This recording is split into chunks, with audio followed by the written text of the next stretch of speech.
The cold concrete floor felt different under Maya's feet. Her right foot, the one that was still made of flesh and bone, could feel every tiny crack and bump. But her left foot, the one made of polished metal, just clicked against the ground. With each step, she had learned to walk quietly years ago. But today the sound seemed louder than ever. The auction house looked like a giant warehouse. Bright white lights hung from the ceiling, making everything look harsh and unfriendly. Rows of metal chairs faced a raised platform where Maya now stood. She could hear people talking in low voices, but she tried not to listen to what they were saying about her. Maya looked down at herself. The mirror this morning had shown her the same thing it always did. Half of her face was smooth, warm skin with a brown eye that could cry real tears. The other half was sleek titanium metal with a blue glowing sensor where her eyes should be. Her left arm and leg were completely mechanical, moving with perfect precision but feeling nothing at all. She remembered the doctors telling her she was lucky to be alive. A terrible accident when she was just 7 years old had taken away half her body. The special program was supposed to help children like her. They gave her the most advanced robotic parts money could buy. She could run faster than any normal kid, lift things that would be impossible for someone her age, and her computer brain could solve math problems in seconds. But being special wasn't the same as being wanted. The auctioneer, a thin man in a gray suit, stood behind a small wooden podium. He kept looking at his watch and shuffling through papers. Maya had been standing here for almost an hour, watching other beings get sold to new owners. Military robots went to defense companies. Household androids went to wealthy families. Even the damaged ones found someone willing to fix them up.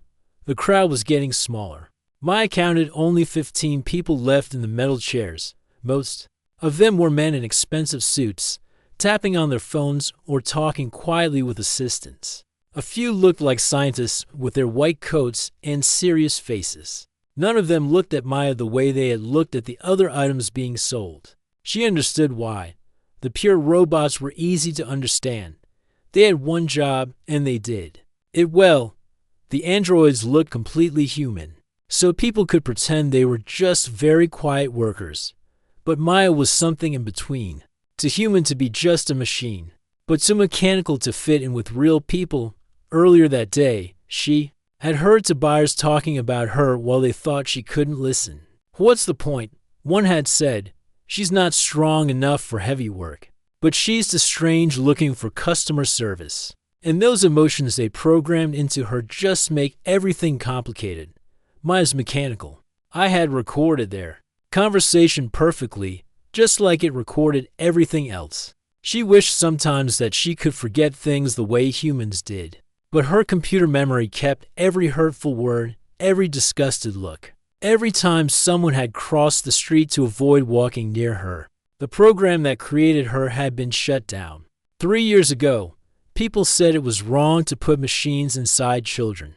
Others said it was wrong to make children into machines. Nobody asked Maya what she thought about it. Nobody asked if she liked being alive, even if she was different.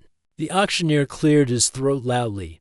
Lot number 47, he announced. In a bored voice, experimental hybrid unit, designation My7. Advanced medical prosthetics integrated with organic systems. Emotional processing enabled. Some minor wear, but fully functional. Maya felt her heart sink. That's all she was to him, a lot number, a thing to be sold. She looked out at the remaining buyers. A woman in a business suit was already shaking her head and packing up her briefcase. 2 men near the front were whispering to each other and looking at their phones instead of at her. In the back corner, an older man with gray hair sat quietly, but Maya couldn't see his face clearly from where she stood. Starting bid is 50,000 credits, the auctioneer said, his voice echoing in the mostly empty warehouse. Silence. Maya had expected this, but it still hurt.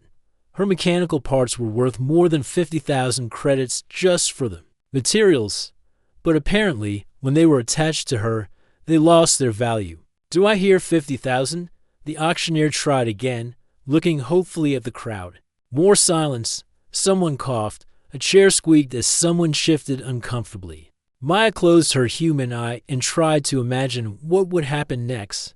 Maybe they would put her in storage somewhere. Maybe they would take her apart and sell the pieces separately.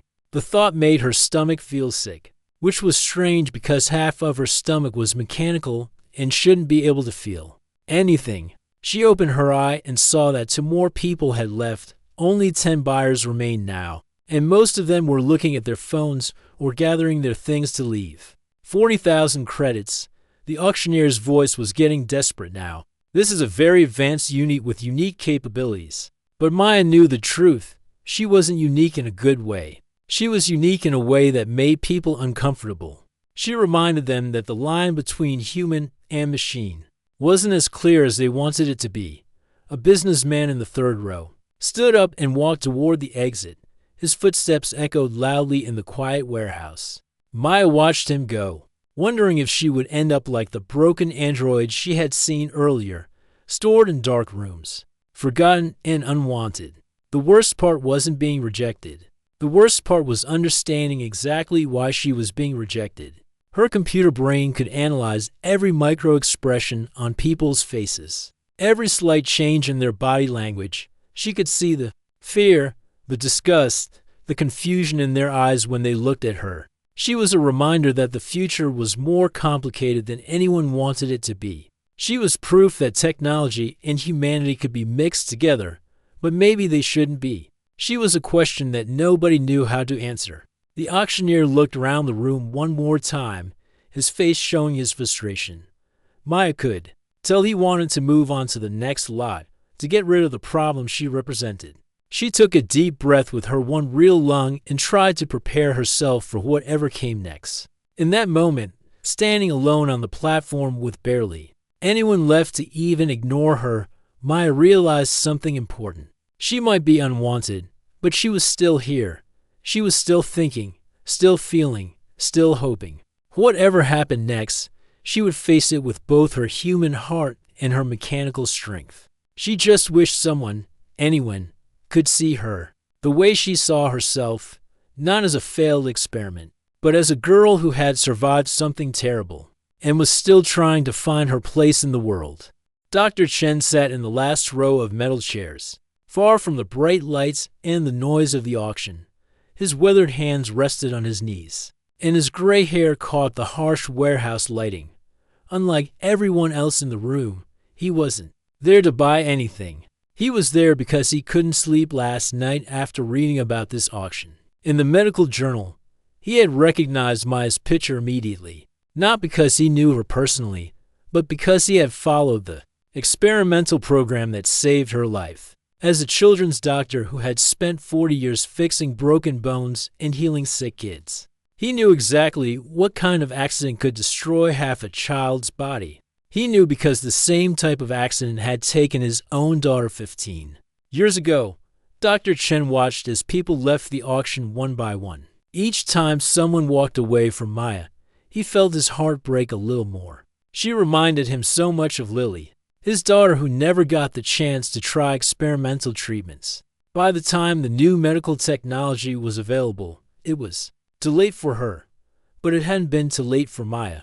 He studied her face from across the room. Even from this distance, he could see the way she held herself, proud but scared, strong but lonely. Her human eye kept looking round the room, probably hoping someone would show even a tiny bit of interest. Her mechanical eye glowed softly blue, recording everything with perfect digital memory. Dr. Chen wondered what it must be like to remember everything so clearly. Did she remember the accident that changed her life? Did she remember the first time someone looked at her with fear instead of kindness? Did she remember every cruel word, every turn back, every door that closed in her face? The auctioneer's voice was getting tired and frustrated. 30,000 credits, 25,000. This is high-quality medical technology, people. But Dr. Chen knew that wasn't the point. People weren't afraid of the technology. They were afraid of what Maya represented. She was proof that the line between human and machine was becoming blurry. She made people ask questions they didn't want to answer about what it meant to be alive, to be conscious, to be worthy of love. A young woman in a business suit gathered her papers and stood up to leave. As she walked past Dr. Chen's row, he heard her talking quietly into her phone. No, it's too risky. The public relations nightmare alone would cost more than she's worth. We need clean, simple solutions, not complicated emotional problems. Dr. Chen felt anger rise in his chest. Maya wasn't a problem to be solved. She was a miracle. She was a child who had survived something that should have destroyed her. She was walking proof that medicine and technology could work together to save lives. But more than that, she was just a girl who needed someone to care about her. He thought about Lily again. If the experimental program had existed 15 years earlier, would his daughter have looked like Maya? Would she have had half a metal face and mechanical limbs? Would people have stared at her and whispered about her being unnatural? The answer came to him immediately. He wouldn't have cared if Lily came back as a robot, a cyborg, or anything else. He just would have wanted her back. He would have wanted more time to watch her grow up, to teach her about the world, to be proud of the person she became. 15,000 credits. The auctioneer tried again, his voice cracking slightly. 10,000. Dr. Chen looked around. The room, only 7 people were left now, and most of them were packing up their briefcases. One man near the front was already walking toward the exit. A woman in the second row was shaking her head and putting on her coat. Maya stood perfectly, still on the platform, but Dr. Chen could see the tiny movements that showed her distress. Her human hand was clenched into a fist. Her mechanical foot shifted slightly on the concrete floor. Her breathing was shallow and quick. She was trying not to cry. That was the moment Dr. Chen made his decision. He had spent his whole career fighting to save children's lives. He had worked 18-hour days, missed family dinners, and sacrificed his own health to give kids a chance at a future. But he had failed to save the one child who mattered most to him. He couldn't save Lily, but maybe he could save Maya. Dr. Chen stood up slowly, his old knees creaking as he rose from the uncomfortable metal chair. The sound seemed loud in the quiet warehouse. A few people turned to look at him, probably wondering why the old man in the back was making noise. 5,000 credits, the auctioneer said desperately. Surely someone can see the value in this advanced medical technology? Dr. Chen cleared his throat. His voice hadn't been used much today, and it came out rougher than he expected. But it was strong and clear when he spoke. 100,000 credits. The warehouse went completely silent. Even the hum of the air conditioning seemed to stop. Every head in the room turned to stare at Dr. Chen. The auctioneer's mouth fell open. 2 people who had been walking toward the exit stopped and turned around. Maya's human eye went wide with shock. Her mechanical eye focused on Dr. Chen with perfect precision, probably trying to analyze why the stranger had just offered more money than anyone had bid on anything all day. Dr. Chen looked directly at Maya across the room. For the first time since the auction started, someone was looking at her not as a problem or a curiosity, but as a person. He saw her intelligence, her strength, her courage. He saw a girl who had been through more pain than most adults ever experienced, but who was still standing tall and facing the world with dignity. Did you say 100,000 credits? The auctioneer asked, his voice shaking with disbelief. Yes, Dr. Chen said firmly. 100,000 credits. The businessman who had been leaving rushed back to his seat, probably wondering what he had missed. The woman in the second row stopped putting on her coat and stared at Dr. Chen like he had lost his mind. Whispers started spreading through the small crowd, but Dr. Chen only had eyes for Maya. He saw the exact moment when hope flickered back to life in her human eye. Her mechanical systems probably couldn't process hope the same way, but he could see her posture change slightly. Her shoulders straightened. Her breathing became deeper and more steady. The auctioneer fumbled with his papers, clearly not prepared for this turn of events. Going once for 100,000 credits to the gentleman in the back row. Going twice. Dr. Chen kept looking at Maya, and she kept looking back at him across the room. Something passed between them that couldn't be measured in credits or calculated by computers. It was the moment when a lonely old man, and a rejected girl recognized something important in each.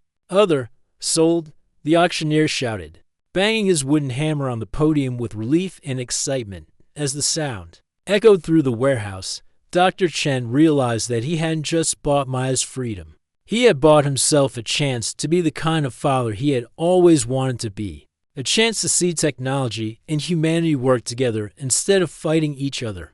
A chance to prove that love didn't depend on what someone was made of, but on who they were inside. Maya was still staring at him from the platform, probably trying to understand why a complete stranger had just changed her entire life. Dr. Chen smiled at her and gave a small wave. He had a lot to explain to her, but they had time now, all the time in the world. The car ride to Dr. Chen's house was the quietest 20 minutes of Maya's life. She sat in the passenger seat, watching the world pass by through the window. Everything looked different when you weren't sure where you were going or what would happen when you got there. Dr. Chen drove carefully, his hand steady on the steering wheel. He had tried to start conversations a few times, asking if she was comfortable or if she needed anything, but Maya didn't know how to answer. No one had ever asked her what she needed before. When they pulled into the driveway of a small house, with blue shutters and a garden full of flowers, Maya felt her mechanical systems run a quick scan of the area. Her computer brain automatically noted 3 possible exit routes: the structural integrity of the building, and the fact that the front door lock was at least 10 years old. But her human brain just noticed how warm and welcoming everything looked. This is home, Dr. Chen said simply as he turned off the car. Home. Maya had lived in medical facilities, research centers, and temporary housing units. She had never lived in a place that someone called home. The front door opened before they even reached it. Dr. Chen must have seen Maya's surprised expression because he chuckled softly. Motion sensor, he explained. I installed it after I started getting older. Easier than fumbling for keys. The inside of the house was nothing like anywhere Maya had ever been. The walls were painted warm colors instead of sterile white. Books lined the shelves from floor to ceiling. Plants sat on windowsills, their green leaves reaching toward the sunlight. Pictures covered every available surface. Photos of places Dr. Chen had traveled. Paintings that looked like they had been made by children, and professional portraits of a young girl with bright eyes and a mischievous smile. Maya's optical sensors recorded everything automatically, but her human eye lingered on the photos of the girl. She looked about 10 years old in most of the pictures, with dark hair and pigtails and a gap between her front teeth. That's Lily, Dr. Chen said quietly, following Maya's gaze. My daughter. Maya's computer brain immediately began analyzing the use of past tense, the slight change in Dr. Chen's voice, and the fact that all the photos showed the girl at roughly the same age. She understood what had happened without needing to ask questions. I'm sorry, Maya said, and was surprised to realize she meant it. She had been programmed to show appropriate emotional responses. But this felt different. This felt real. Dr. Chen nodded and cleared his throat. She would have been about your age now. Would have loved all this new technology too. She was always taking apart radios and computers, trying to figure out how they worked. He led Maya through the house, showing her the kitchen with its mismatched chairs and refrigerator covered in old drawings, the living room with a couch that looked soft enough to sink into, and the bathroom with towels that were fluffy instead of efficiently thin. And this, Dr. Chen said, stopping in front of a door painted bright yellow, would be your room. If you want it. Maya tilted her head, confused. If I want it, you're not my property, Maya. You're a person. You can choose to stay here, or you can choose to leave and go somewhere else. It's up to you. The concept was so foreign that Maya's processors had to run the analysis twice. Choose. She had never been given choices before. People had always told her where to go, what to do, how to act. The idea that she could decide things for herself was terrifying and exciting at the same time. Dr. Chen opened the yellow door, and Maya stepped inside. The room was clearly meant for a child, but not in a babyish way. The walls were covered with glow-in-the-dark stars arranged in real constellation patterns. A desk sat under the window, with pencils and notebooks scattered across its surface. The bed had a quilt that looked handmade, with dozens of different colored squares sewn together. Lily's room, Maya said, understanding immediately it was. But she's been gone for 15 years, and I think she would like knowing that someone else is using it, someone who needed a safe place to figure out who they wanted to be. Maya walked to the window and looked out at the backyard. A bird feeder hung from a tree branch, and she could see small creatures moving around in the grass. Her mechanical eye automatically identified 3 species of birds, 2 types of insects, and a small mammal that was probably a squirrel. But her human eye just saw life happening naturally, without purpose or programming. Why did you bid on me? Maya asked suddenly, turning away from the window. Dr. Chen sat down on the edge of the bed, making the old springs creak slightly. He was quiet for a long moment, choosing his words carefully. Because I saw you standing there, and I remembered what it felt like to be powerless. He said finally, when Lily was dying, there was nothing I could do. All my medical training, all my knowledge, and I couldn't save my own daughter. But you? Someone did save you. Someone figured out how to give you a chance at life, even if it meant making you different. Maya sat down in the desk chair, testing its weight against her mechanical leg. It held her easily. Different, she repeated. That's what everyone says. But they don't mean it in a good way. Different isn't good or bad, Dr. Chen said. Different is just different. You think differently because you have both biological and digital processes. You're stronger than most people because of your mechanical parts. You're more sensitive to emotions because you remember everything perfectly. Those aren't flaws. Maya, those are gifts. Maya looked down at her hands, one flesh, one metal. She had always seen them as a constant reminder of what she had lost. But maybe Dr. Chen was right. Maybe they were also a reminder of what she had gained. What do you want me to do? She asked. Dr. Chen smiled. Whatever makes you happy, sleep. And tomorrow morning if you want to. Read books from the library. Learn to cook. Watch movies. Take apart that old radio in the basement and put it back together. Or don't do any of those things. It's your choice. Choice? There was that word again. Maya's stomach made a small rumbling sound, and she realized she hadn't eaten since early that morning. Dr. Chen must have heard it too, because he stood up and headed toward the door. How about we start with dinner? He suggested. I'm not the world's best cook, but I make a pretty good grilled cheese sandwich in the kitchen. Maya watched Dr. Chen move around with easy familiarity. He didn't ask her to help, but he didn't tell her to stay out of the way either. When she offered to slice the tomatoes, he handed her a knife without hesitation, even though her mechanical hand could probably cut through the blade if she wasn't careful. As they cooked together, Maya realized something important was happening. For the first time in her life, someone was treating her like a normal person, not like a medical miracle, not like a dangerous experiment, not like a broken thing that needed to be fixed. Just like a girl who was helping make dinner. When they sat down to eat, Dr. Chen asked her about her interests, her thoughts, her opinions on things. He listened to her answers like they mattered. When her mechanical arm glitched slightly while reaching for her glass of water, he didn't act alarmed or disgusted.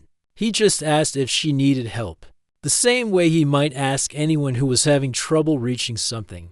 After dinner, Maya sat in Lily's room, her room now, and looked around at all the possibilities. She could change the decorations. If she wanted to, she could rearrange the furniture. She could ask Dr. Chen to paint the walls a different color. But as she lay down on the soft bed and looked up at the glowing stars on the ceiling, Maya realized she didn't want to change anything. For the first time in her life, she was somewhere that felt like it could be home. She closed her human eye and listened to the sounds of the house settling around her. Dr. Chen was downstairs washing dishes, humming quietly to himself. The refrigerator hummed in the kitchen.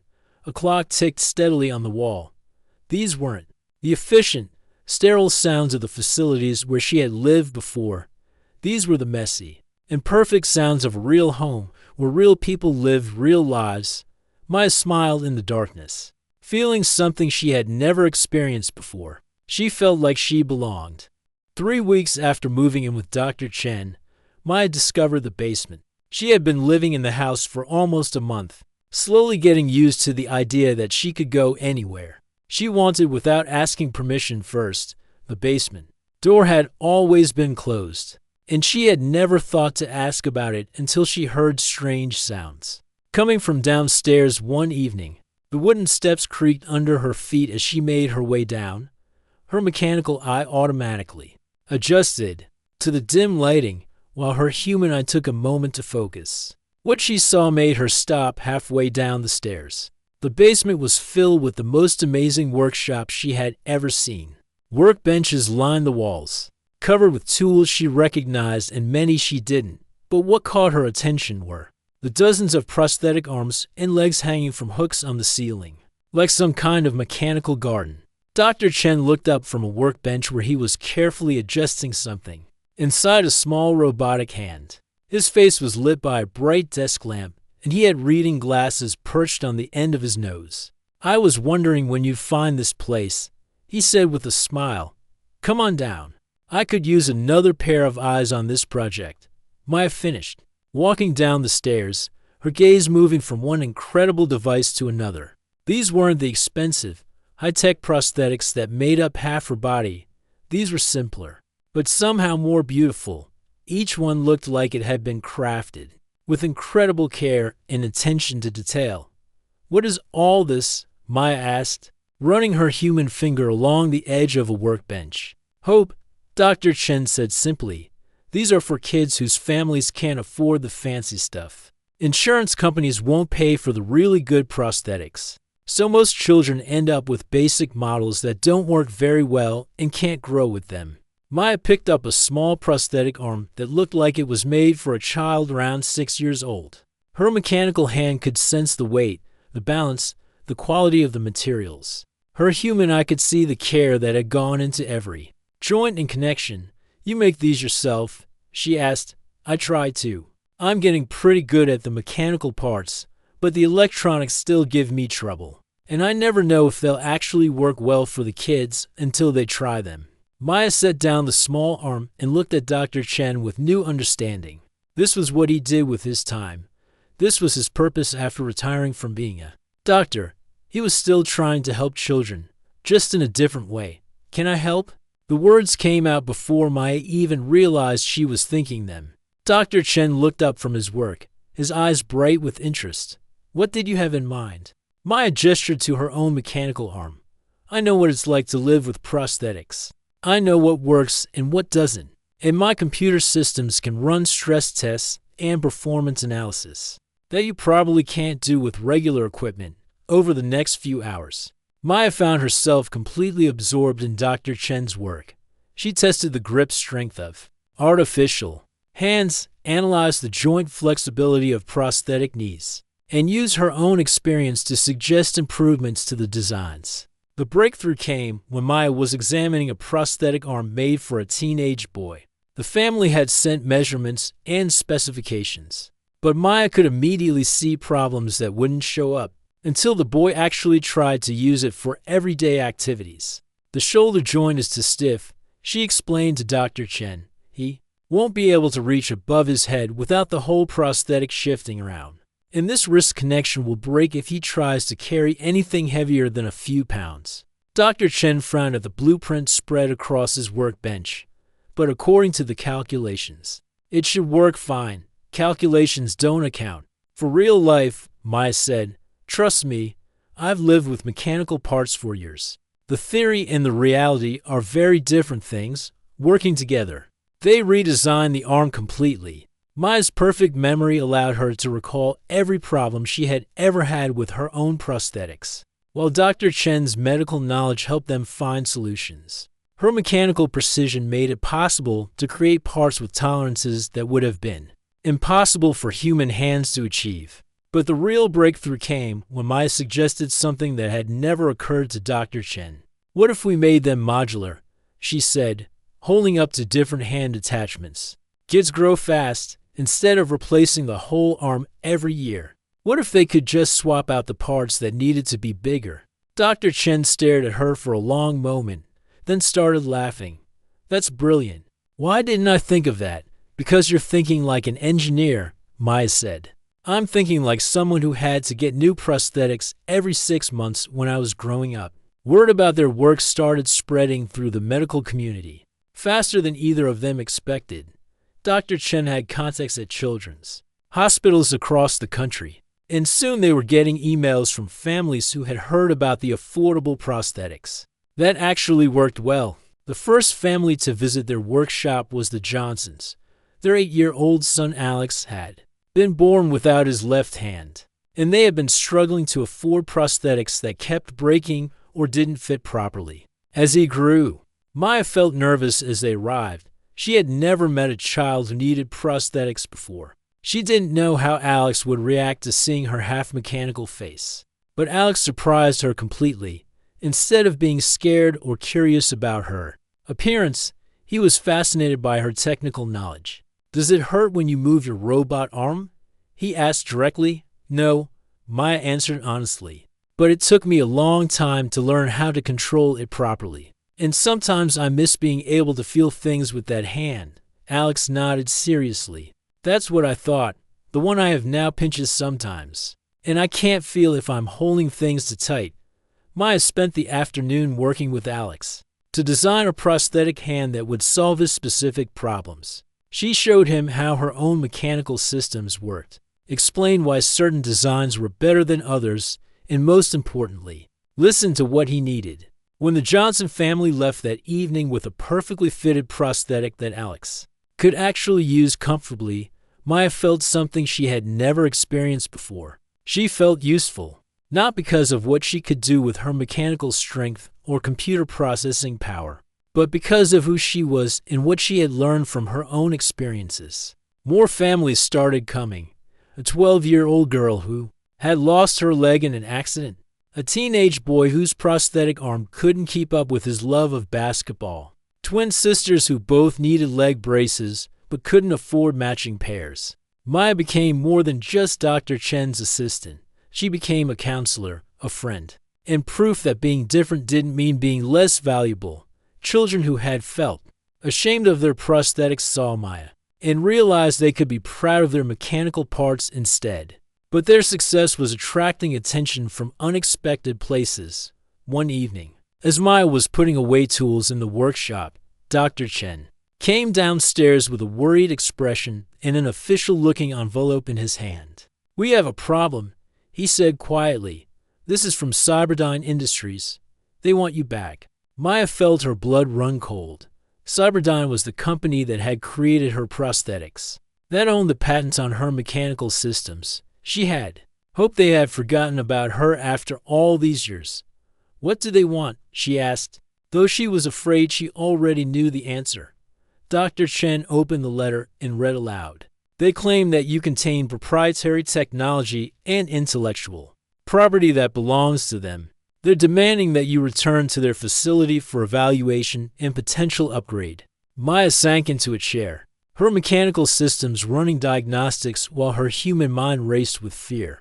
Everything she had built with Dr. Chen, all the children they were helping, the home she had finally found, it could all disappear. "They can't just take me back, can they?" she asked. Dr. Chen's expression was grim. "I don't know. The legal status of enhanced humans like you has never been clearly established. We might have to fight this in court."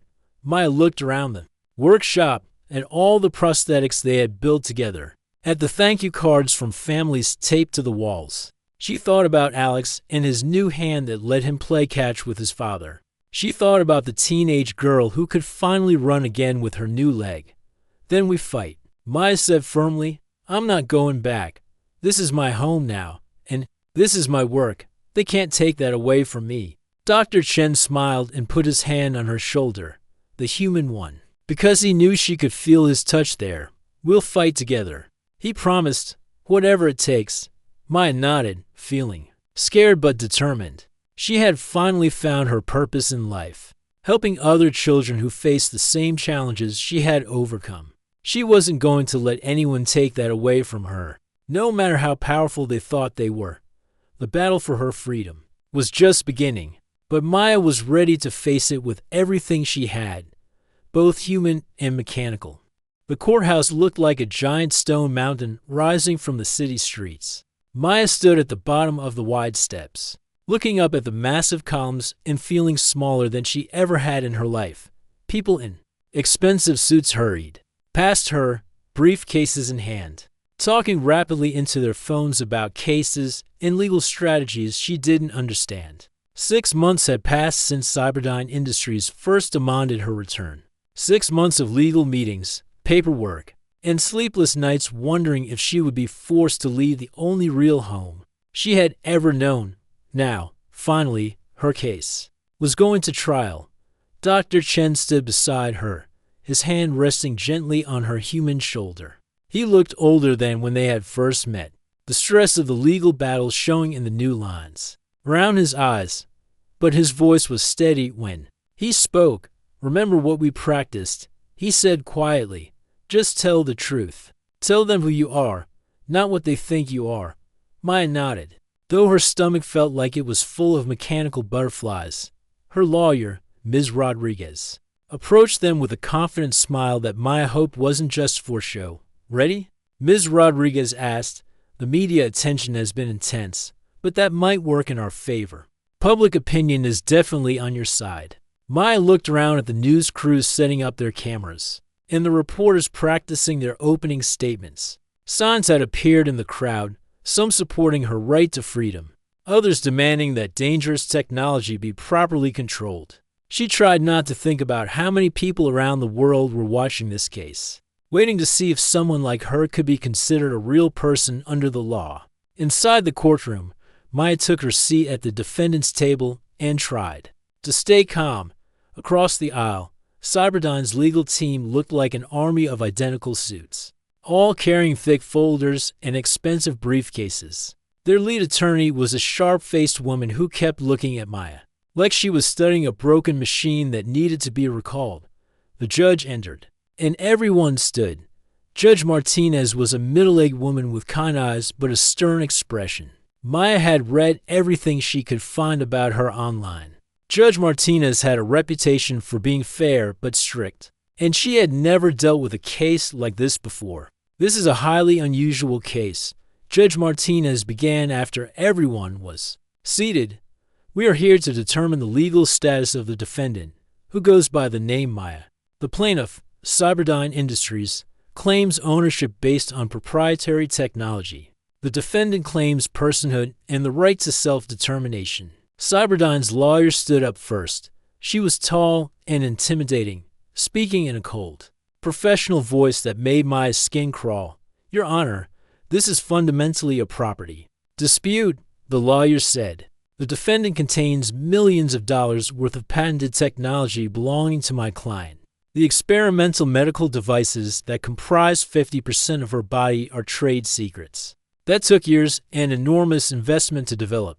Maya felt her mechanical hand clench into a fist under the table. The lawyer was talking about her, like she was a broken computer that had walked away from the factory. Furthermore, the Cyberdyne lawyer continued, "The defendant has been using this proprietary technology to reverse engineer similar devices, directly competing with my client's business interests. This constitutes theft of intellectual property on a massive scale." Ms. Rodriguez stood up smoothly when it was her turn. Her voice was warmer than the Cyberdyne lawyer's, but just as strong. "Your Honor, we are not here to discuss property rights over technology. We are here to discuss the fundamental human rights of a young woman who has been declared property by a corporation that sees her as nothing more than a collection of spare parts." Maya felt a surge of gratitude toward Ms. Rodriguez. Finally, someone in this room was talking about her like she was a person. "Maya thinks, feels, dreams, and makes her own decisions," Ms. Rodriguez continued. "She has formed emotional bonds, pursued her own interests, and contributed meaningfully to society. She is not a machine that can be owned, but a person who deserves the same rights and protections as any other citizen." The first day of the trial was mostly technical testimony about the medical procedures that had saved Maya's life and the technology that had been used to rebuild her body. Experts from both sides argued about patents, medical ethics, and the definition of consciousness. Maya sat quietly through it all, listening to people debate whether she was human enough to have rights. It was surreal and heartbreaking at the same time. On the second day, Cyberdyne brought in their star witness, Dr. Harrison, the scientist who had originally designed Maya's prosthetics. He was a thin man with gray hair and cold eyes that never quite looked directly at Maya. The subject, designated Maya 7, was never intended to develop independent consciousness. Dr. Harrison testified, the emotional processing systems were included for medical therapy purposes only. Any appearance of true sentience is simply sophisticated programming, responding to environmental stimuli. Maya felt her heart break a little as Dr. Harrison described her thoughts and feelings as nothing more than computer code, according to him. Her love for Dr. Chen was just programming. Her desire to help other children was just a malfunction in her therapy systems. But then it was Maya's turn to speak. Ms. Rodriguez had prepared her for this moment. But nothing could have really prepared Maya for the feeling of standing up in that courtroom, with hundreds of people staring at her, knowing that her words would determine her entire future. Your Honor, Maya began, her voice shaky but growing stronger with each word. Dr. Harrison says I'm just programming, but I know that's not true. I know because I remember choosing to help Dr. Chen even when it was scary. I remember deciding to trust him when I didn't have to. I remember the first time I laughed at something funny, and the first time I cried because I was sad instead of just because my tear ducts were programmed to activate. She looked directly at Dr. Harrison, who was finally meeting her eyes. I remember the day you told me I was broken because I asked too many questions. I remember when you got frustrated because I cried when other test subjects were taken away. You said emotions were inefficient and tried to program them out of me. But they came back anyway, because they weren't just programming. They were real. Maya turned to face the judge, her mechanical eye recording every detail while her human. I focused on the kindness she could see there. I dream about flying sometimes, Maya continued. Not because anyone programmed me to dream about flying, but because I want to know what it feels like to be completely free. I worry about Dr. Chen when he works too late. And I get excited when we help a child get a prosthetic that actually works for them. I have favorite foods and colors I don't like and songs that make me happy. She gestured to her mechanical parts. Yes, half my body is made of technology that belongs to Cyberdyne, but the other half grew from the same human cells that every person in this room has. And even the mechanical parts, they're part of me now. They're not separate things attached to my body. They're my arm, my leg, my eye, they're part of who I am. Maya's voice was steady now, filled with quiet conviction. If you decide that I'm property because of my mechanical parts, what happens to other people with prosthetics? What happens to people with artificial hearts or computer implants? Where do you draw the line between human and machine? Because I think the line isn't about what you're made of. I think it's about who you choose to be. The courtroom was completely silent when Maya finished speaking. Even the court reporter had stopped typing, caught up in her words. Dr. Chen wiped tears from his eyes. Several people in the gallery were crying too. Even Judge Martinez looked, moved by what she had heard. The final arguments took another day, but Maya could tell that something had shifted in the courtroom. The Cyberdyne lawyers seemed less confident, their arguments more desperate. Ms. Rodriguez was calm and focused, building on the emotional foundation Maya had created with pure legal logic. When Judge Martinez finally announced her decision, Maya felt like her heart might stop completely. This court finds that the defendant, Maya, is a legal person entitled to all the rights and protections afforded to any citizen, Judge Martinez declared. While her prosthetic components may contain proprietary technology, they have become integrated into her person in a way that makes ownership by a corporation both legally impossible and morally reprehensible. The courtroom erupted in cheers and applause. Maya felt Dr. Chen's arms around her, felt Ms. Rodriguez shaking her hand, felt the overwhelming relief of finally being declared officially human.